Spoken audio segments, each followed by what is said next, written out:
गोपाल अपनी 3 बेटियों संध्या, मीरा और नैना के साथ रहता था। उसकी पत्नी की मौत हो चुकी थी। गोपाल बहुत मेहनत करके गुजारा कर रहा था। एक दिन, अगर यही हालात रहे तो मैं अपनी बेटियों की शादी कैसे करूंगा? मैं तो 2 वक्त का खाना ही इतनी मुश्किल से ला पाता हूँ। ऐसे ही दिन बीत रहे थे।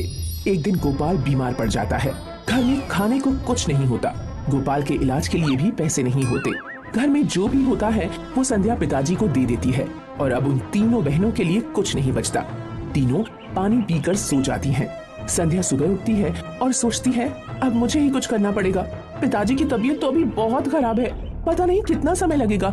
संध्या काम की तलाश में निकल ही रही थी कि इतने में उसकी दोनों बहनें आती हैं और कहती हैं, दीदी मैं भी आपके साथ काम ढूंढने चलती हूँ। दोनों मिलकर काम करेंगे तो अच्छा होगा। वैसे भी आपने हम दोनों के लिए बहुत कुछ किया है। हम दोनों पढ़ पाए इसलिए आपने अपनी पढ़ाई छोड़ दी। मैं सब जानती हूँ दीदी, क्या सिर्फ बड़ी बहन होने का फर्ज आप ही निभाएंगी? यह सुनकर वहाँ खड़ी नैना भी बोल पड़ी, हाँ संध्या दीदी, हम दोनों सब जानते हैं जब भी घर में कभी खाना कम होता है तो तुम हमें अपने हिस्से का खाना दे देती हो। दीदी मैं भी आपके साथ चलूंगी। दीदी मैं भी अब बड़ी हो गई हूँ। तुम दोनों को कहीं जाने की जरूरत नहीं है। अभी तुम्हारी बड़ी बहन जिंदा है, मैं कुछ न कुछ कर लूंगी। संध्या काम की तलाश में निकलने लगती है। मीरा और नैना संध्या की बात नहीं मानते और वो दोनों संध्या के साथ काम पर जाने की जिद करते हैं। संध्या उनके आगे हार जाती है। तीनों काम की तलाश में इधर उधर घूमते हैं पर कोई काम नहीं मिलता। तीनों को बहुत भूख लगी होती है। तीनों ने बहुत दिनों से ठीक से खाना नहीं खाया था। संध्या दीदी, कितना समय हो गया काम ढूंढते ढूंढते। अगर हमें कोई काम नहीं मिला तो पिताजी को क्या खिलाएंगे और उनकी दवा का क्या होगा? तू चिंता मत कर, कोई ना कोई काम मिल जाएगा। अभी थोड़ा समय है शाम होने में। शाम हो जाती है। तीनों को काम नहीं मिलता। तीनों बहन एक दूसरे के गले लगकर रोने लगती हैं। तभी संध्या हिम्मत करके कहती है, चलो तुम दोनों चुप हो जाओ। एक काम करते हैं, जंगल के रास्ते से चलते हैं। मैंने सुना है कि वहाँ के पेड़ पर कई तरह के फल लगे होते हैं। क्या पता किसी पेड़ पर कोई फल या कुछ खाने को मिल जाए। तीनों बहनें जंगल के रास्ते चल देती हैं। थोड़ी ही देर में अंधेरा होने लगता है और तीनों बहनों को बहुत डर लगने लगता है। तभी अचानक उनके सामने एक शेर आ जाता है। उसे देखकर तीनों की हालत डर के मारे खराब होने लगती है। तभी शेर कहता है, वाह, आज तो इतना सारा मांस खाने को मिलेगा। आज तो मजा ही आ जाएगा। शेर जी आप मुझे खा लीजिए पर मेरी दोनों बहनों को छोड़ दीजिए। नहीं शेर जी आप मुझे खा लीजिए। नहीं नहीं शेर जी आप इन दोनों की बात मत मानो, आप मुझे खा लो। घबराओ नहीं संध्या, मीरा और नैना, मैं तुम तीनों में से किसी को नहीं मारूंगा। शेर जी आपको हम तीनों का नाम कैसे पता? मैं एक जादुई शेर हूँ। मुझे किसी सच्चे इंसान की तलाश थी जो अपनी परवाह किए बिना दूसरों के बारे में सोचे। ऐसे इंसान की मदद करने से ही मुझे मुक्ति मिलेगी। मैं जानता हूँ तुम तीनों यहाँ क्यों भटक रही हो। तभी शेर अपने जादू से तीनों के सामने एक एक जादुई चूल्हा रख देता है और कहता है, ये तीनों जादुई चूल्हे हैं। संध्या, इस चूल्हे पर तुम जो भी बनाओगी वो भोजन कभी कम नहीं पड़ेगा। और मीरा, तुम अपने चूल्हे पर जो भी बनाओगी वो बहुत मीठा और स्वादिष्ट बनेगा।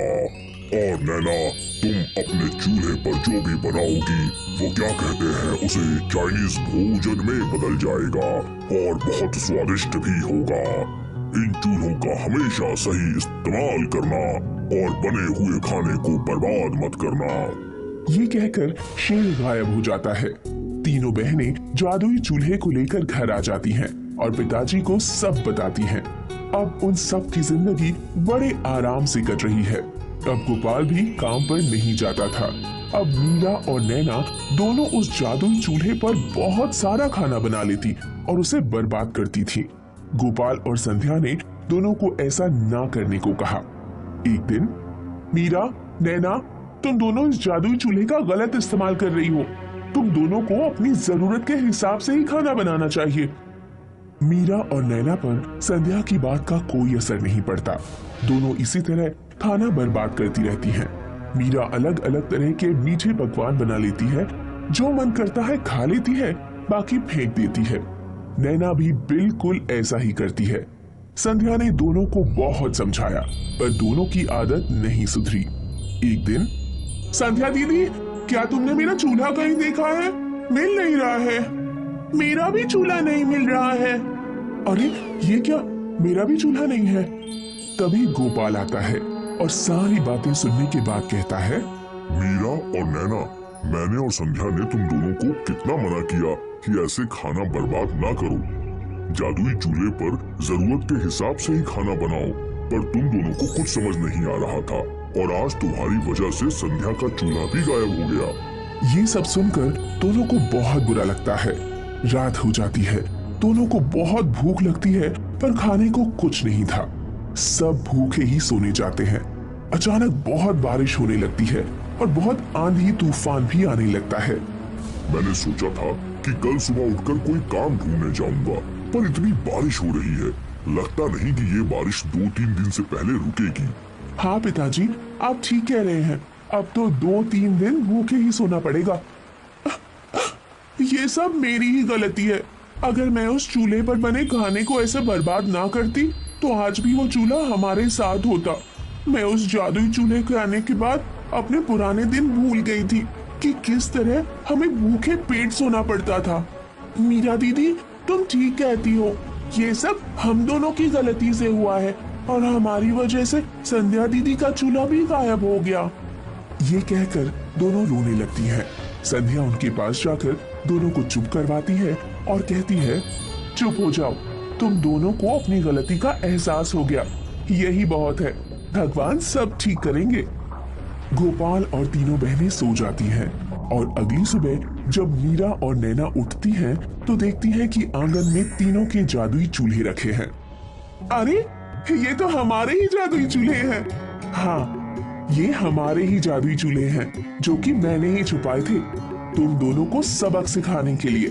मैंने और पिताजी ने ये योजना बनाई थी, क्योंकि हम दोनों ने तुम्हें कितना मना किया कि ऐसे खाना बर्बाद ना करो, पर तुम दोनों ने एक ना सुनी।